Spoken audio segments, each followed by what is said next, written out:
Well, staying in the U.S., the city of Los Angeles says it's joining a lawsuit against the Trump administration's immigration raids. The suit claims that federal agents are using unlawful police tactics, including racial profiling, to meet arrest quotas. The crackdown on undocumented migration is one of President Trump's key campaign pledges. The roundups in Los Angeles and other cities are spreading fear and panic among immigrant communities throughout the U.S. Scenes from everyday life in America in summer 2025. People are being apprehended by masked law enforcement, cops on horses, chasing people on their way to work, to school, going shopping or working at a stand on the street. Ice out of LA. We don't want ice in LA. It's a show of force to uphold a promise from a president to his voter base. Look at you guys, man. One of Donald Trump's major campaign promises was to chase away migrants from American soil. Now, with the major budget bill he signed on July 4th, America's Independence Day, he secured further funding for this large-scale endeavor. 14 to 20 million people. I mean, it's 14 million people who are in the country in a status that they could revoke or get rid of or deport, plus all their family members who they're trying to revoke their citizenship for the kids.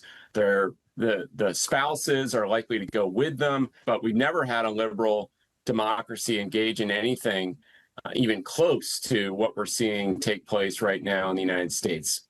The only way for them to increase the number of arrests at this point is to do profiling, going out into the communities and just detaining people, interrogating people on the street. The faces of most of the immigration and customs enforcement agents are hidden behind masks, making it nearly impossible to identify them. The other important part of the masking is this idea that we're going to shield these agents from accountability while also instilling fear in everyone who sees them. That fear is supposed to drive people out of the country, including people who are in the country legally. People are protesting the raids across the country. The biggest protests have so far taken place in Los Angeles. Donald Trump sent in not only the National Guard, but also the Marines against the will of the city's mayor and state governor. In my opinion, it's a political agenda of provoking fear and terror. Frankly, it is outrageous and un-American that we have federal armed vehicles in our parks when nothing is going on in the parks. Millions of Americans are afraid of leaving their homes, attending work, or taking part in typical daily routines out of fear of being detained. Effectively, the only thing that could stop it is the removal of President Trump and any of his allies from public office. As for now, large parts of this country are becoming hostile, turning the American dream into a nightmare for immigrant communities.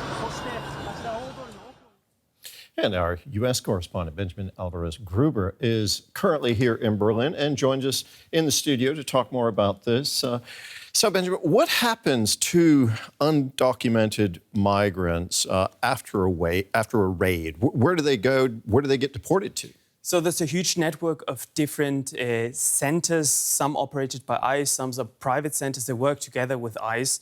Family members usually know where their loved ones are. There's an online database, but it takes quite a couple of hours to have that information.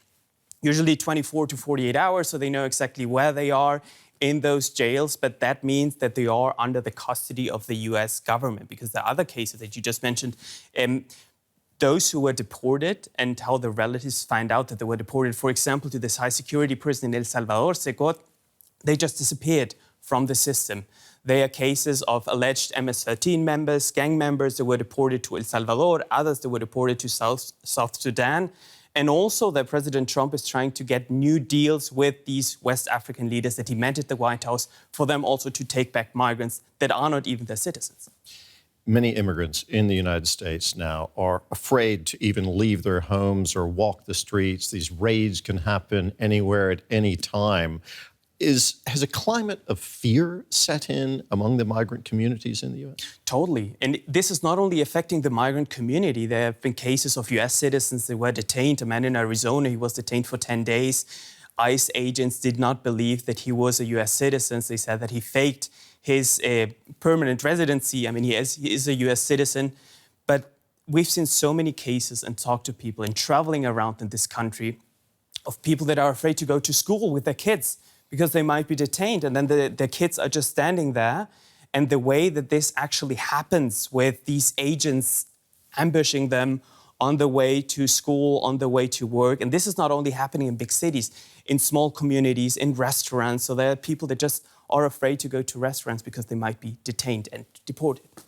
What does all this mean for companies in the United States? Because migrants in the U.S., I mean, there are a lot of them, and they work in a lot of companies, a lot of businesses. They run their own businesses. What does it mean for the U.S. economically?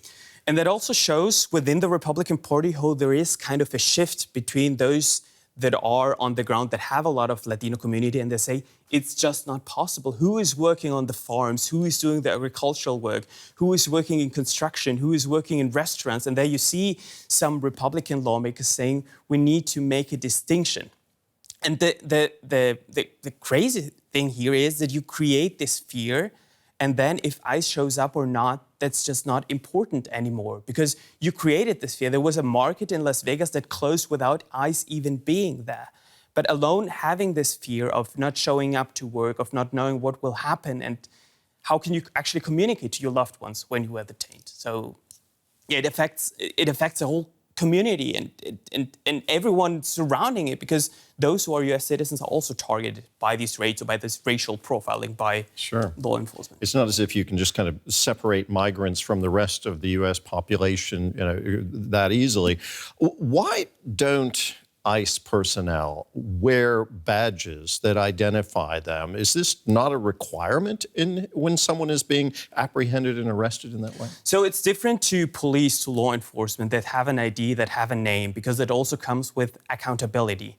And if you have agents with their faces covered that appear in vehicles that are also not marked, some people say that it looks like kidnapping. If there's a van stopping by and you have 4 men that take you into a van and then you have to wait to find out where they're actually going to.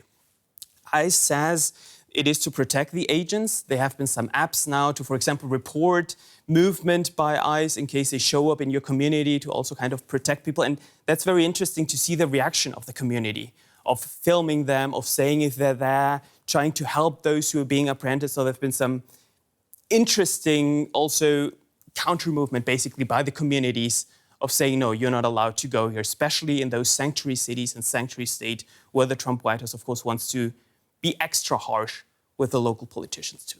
And just quickly, cities and states are pushing back against this too. Are they having any success? Some are having success, but they want to put as much pressure as they want. We just saw pictures of Los Angeles, where they're covering that when the National Guard arrived and also when U.S. Marines arrived. There are now 200 Marines that were also deployed to Florida to help ICE there. So they're trying to push back, but this, one of his main campaign promises, will of course continue developing across the country.